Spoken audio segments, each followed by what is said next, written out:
So for our first example here, we have here the sample problem number 1. So now given that a bicycle moves along a straight road such that its position is described by the graphs shown. Construct the velocity versus time graph and the acceleration versus time graphs from time greater than 0 second but less than 30 seconds. So this is our first graph. So ang given is ang S-T or the position versus time graph. So from this graph, we are asked to construct the graph of velocity versus time and acceleration versus time. So saan man na, sir? So here I'm going to construct the graph. But first, I want you to remember that we are asked to graph the velocity versus time and the acceleration versus time from time interval 0 to but less than 30 seconds. Okay.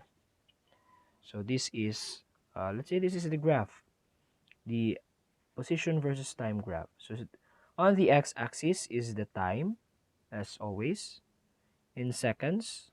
And then on the y-axis is the position in foot, as was the given. So, ang time interval nga gipakita sa graph is 10 ug 30. Okay. 10 ug 30. This is 10 and then this is 30.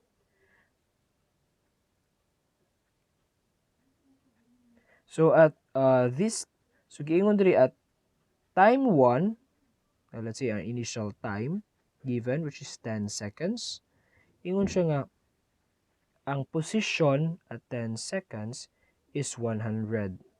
So this point, this is let's call this position 1 or S1. And then at time 2, so we call this time 1 and this is time 2. The position is at 500. So this is S2 equals 500. So we follow the graph. This is a curve. And then this is straight line. Okay? So we were given equation. So this curve here has an equation of what? S is equal to t squared. And this line, so let's say we call this S1, and then in this second position function, we have 20t minus 100. Okay. So we were asked to graph velocity and acceleration.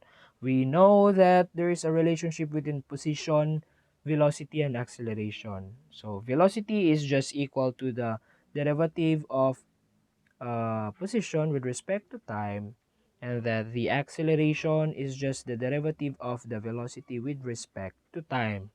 Okay? So, let's get the velocity of these lines. Okay, so for our v1, kaning function, the derivative of the s1, position 1 with respect to time, the t squared over d with respect to time is just equal to 2t. Okay? And for our velocity 2, derivative of the second position function with respect to time equals to d of 20t minus 100 over dt. So we have a derivative of 20. Now we are going to solve for the acceleration 1. So the acceleration 1 is just equal to the derivative of the first velocity with respect to time. So that is the 2t with respect to time is equal to 2. So this is 2 foot per second squared. And then the acceleration of the second one is just equal to dv2 over dt, which is equal to the derivative of 20 with respect to time. So we know that from our differential calculus that the derivative of any constant is just equal to 0. So therefore, the acceleration of the second line is just equal to 0. It means the velocity is constant. Okay? So now we need to graph this velocity and the acceleration. Okay. So mo gyapon to pag same mo gyapon pag graph.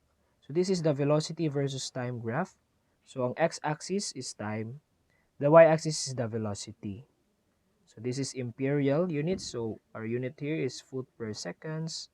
Unit for time is always seconds. So mo to nga na ay 10 og 30. So this is for T1 and then T2 as always mentioned. And then, okay. So our V1 at 10 seconds is, ang V1 is 2T. So how can we solve this? So we just substitute the equation. This to the equation. So at time is equal to 10 seconds, we have a velocity of 20 foot per seconds. But let us first solve, so yes, 1. So let's say this is a 5, 10, 15, 20 scale. So at 10 seconds, we have a 20 velocity. And then for our second velocity, we have a 20 foot per second. So it's just here. So 30 seconds, yung velocity is just 30. Now, unsaan man natin ipag-graph? This is curve if you can notice from the drawing. This is a curved line and then this is a straight line.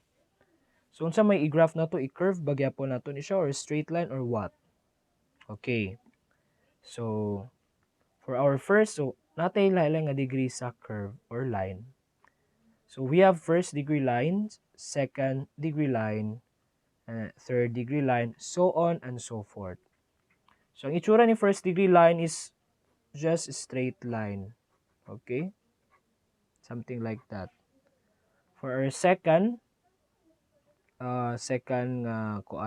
degree of line, that is already a curve. For a third degree nga line is mas curve pag yun na siya. So, saan pa kay balo unsa nga degree ang line nga itong makita. So, we can see that the function here kaning S1, ang highest exponent is 2. That is second degree line. That's why it is curved. And then here sa S2, ang iyang highest degree is T. Diba? Sa T, ang iyang exponent is 1. Therefore, ang iyang degree is first degree line. That's why it is a straight line. Now, how about sa velocity, sir? Unsaon man na siya pag-graph? So, di ba itong giderive si t squared, dahil mo siyang 2t, si velocity 1. So, pila naman yung exponent here? So, we know that for a literal coefficient, kaning letter, kung walay number nakasulat diya sa ibabaw, we know that the exponent is just 1. Therefore, ato i-graph diri is a first degree line or just a straight line. So, ahman ta mag-start sa 0 sa 5, 10, 15. So, at time is equal to 0 here, we know that the velocity is also 0. So, from 0, we connect it here. So, we have a first degree line connecting these two. How about this one? So, how about for the second one, sir? This is already first degree and then pag abot diri is wala na 0 na ang degree. So, sa may itsura na. So, kung ang first degree is naka-incline, ang kani pag yung 0 na, this is already constant. So, we use a horizontal straight line. Okay. So, this is the velocity. So, naka-remember mo sa akong giingon earlier? Diba, ingon ko nga, acceleration sa ikadua ay 0, pasabot, ang velocity ni ikadua is constant, which is shown here already, no? Nga constant ang velocity because wala na letter, dili siya function of any time. And so, makita na to sa graph nga constant agad siya from 10 seconds to 30 seconds. The velocity is just remain constant. Okay. So, okay, now let's proceed to the acceleration versus time graph. So, this is the acceleration versus time. Same scenario. X-axis is the time in seconds, and then the y-axis is the acceleration in foot per second squared. So, 10, 20. So, this is 10 seconds, 30 seconds, 20. This is T1 nga given, and this is T2 nga given. And here we have 1 and 2. So, naman tayo 2 and 0.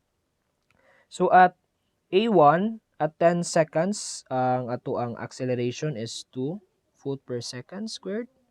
And then at A2, atong acceleration at 30 seconds is just a 0 here. because it was already a constant. So unsa may buhaton na to ani? So sa may line na to.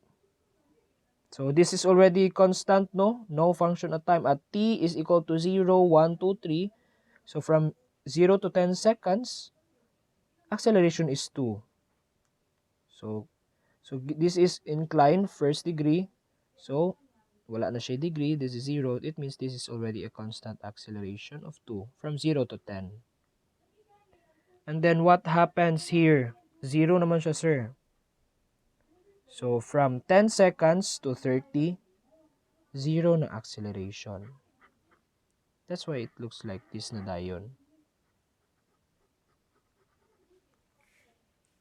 So if you are going to check, so mo ni siya ang sa ato ang module. So here, it just looks similar. This is so from para na may differentiate na to from second degree curve to first, ang first na to nga function from second degree curve to first degree to 0, and then kani siya nga first degree nga line to 0 to none. Okay?